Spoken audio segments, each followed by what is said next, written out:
সকালে উঠে আমার একটা জিনিসই লাগে, সেটা হলো খাওয়া। আগের দিন মোড় থেকে গিয়ে জ্যাম নিয়ে এসেছিলাম। আসলে আমার জ্যাম খেতে ভীষণ ভাল লাগে। আর তার জন্যই আমি একটুখানি দোকান থেকে বিস্কুটও নিয়ে এসেছিলাম যে জ্যাম দিয়ে বিস্কুট খাবো। আর জানো না আমি ২ দিনের মধ্যে এটা শেষ করে দিয়েছি। তার জন্য মা বলেছে একেবারে বড় কৌটো যেটা আছে না ১২০ টাকার, ওটা নিয়ে আসবি। তো তারপরে আমি কি খাবো করছিলাম, তো পাস্তা বানাতে বসে গেছি। এখানে আলু, পেঁয়াজ, লঙ্কা, রসুন, আদা সব দিয়েছি। তো তারপরে এই যে পাস্তা, এগুলো আসলে ম্যাক্রোনি, পাস্তা না। আমার ম্যাক্রোনি বেশি ভালো লাগে খেতে, জানো তো পাস্তার থেকে। কি জানি টেস্ট আমার মনে হয় আলাদা হয়। একেকটা শেপের আলাদা, আলাদা টেস্ট হয়। কি জানি আমার তো মনে হয়। তো এই যে আমার তৈরি হয়ে গেছে। আর খেতে এতটাই ভালো হয়েছিল, আমি তো পুরোটা খেয়েছি। এতগুলো খেয়ে তারপরে আমি ২টো রুটি খেয়েছি। তারপর বিকেলবেলা গেছিলাম একটু ধোসা খেতে। জানি না কেন আমার সাউথ ইন্ডিয়ান খাবার একদম ভালো লাগে না।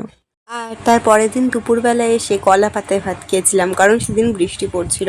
ভাত, লঙ্কা, লেবু, তারপরে হচ্ছে ডিমের বড়া, আর এটা হচ্ছে ভোলা মাছ। তো এটাই, টাটা।